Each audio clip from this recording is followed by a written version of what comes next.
अक्षय तृतीयेच्या दिवशी नक्की काय करावं? कधीही क्षय न होणारी अशी तिथी अक्षय तृतीय असते. 3.5 मुहूर्तापैकी एक महत्वाचाही मुहूर्त आहे अक्षय तृतीया. अक्षय तृतीया म्हणजे नुसतं खरेदी करण्याचा दिवस नाहीये, तर पुण्य, जप, दान करण्याचा महत्वाचा दिवस आहे. या दिवशी तुम्ही काय करायचंय?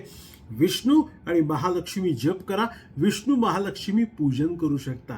तुमच्या घरामध्ये तुम्ही जे काही वडीलधारे माणसं आहेत त्यांना नमस्कार करू शकता आणि त्यांचा आदर सन्मान करण्याच्या दृष्टीने त्यांच्याशी 4 गोष्टी नक्कीच बोला.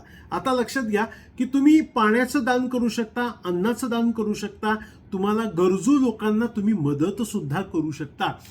या दिवशी अक्षय तृतीयेला सोनं चांदी प्लॉट खरेदी करू शकता, फ्लॅट बुकिंग करू शकता, कुठल्याही पद्धतीची तुमच्या आवडतीची वस्तू तुम्ही नक्कीच घेऊ शकता.